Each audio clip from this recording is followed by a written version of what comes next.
미래를 예측할 수 있는 가장 중요한 단서를 하나만 꼽자면 과연 무엇이겠냐? 바로 인구였습니다. 그리고 옥스퍼드 인구문제연구소가 꼽은 지구상에서 제일 먼저 사라질 나라는 바로 이곳 대한민국입니다.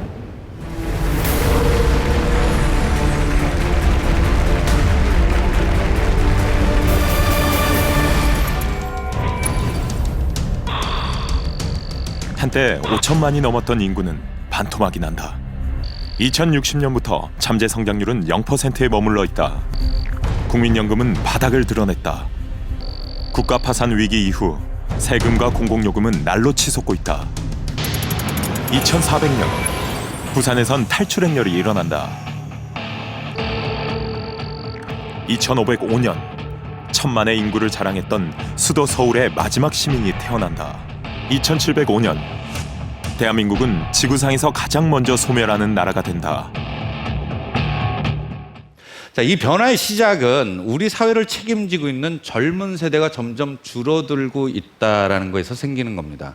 자, 우리보다 앞서서 청년이 갑자기 줄어든 나라가 있습니다.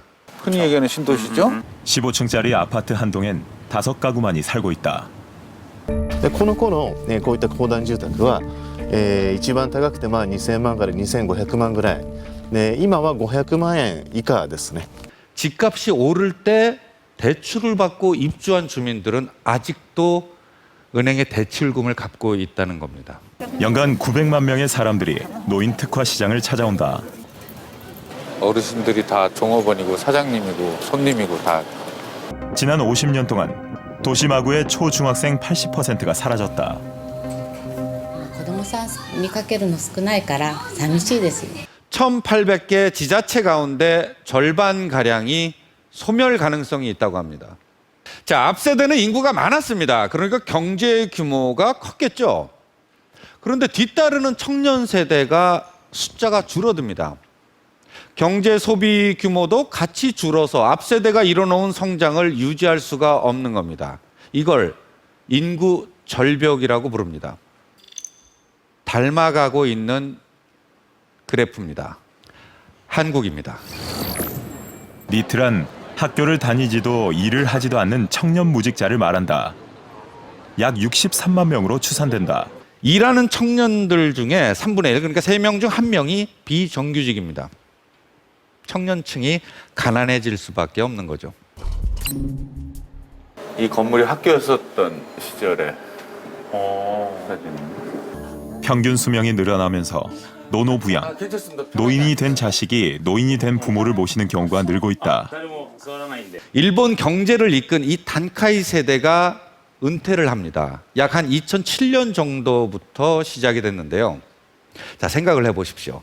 그렇게 많은 세대가 한꺼번에 은퇴를 합니다. 그러니까 이 퇴직금만 해도 우리나라 돈으로 600조 원이 됐습니다. 한 세대의 퇴직금이 당시 대한민국 국내 총생산이랑 맞먹는 액수라는 겁니다.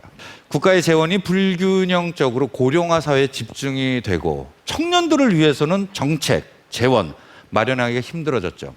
2011년 3월에 일본에서 큰 사건이 있었죠.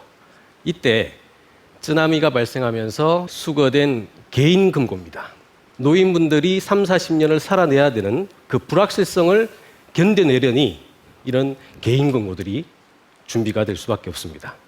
가계 금융 자산이 무려 1,600조 엔에 달합니다.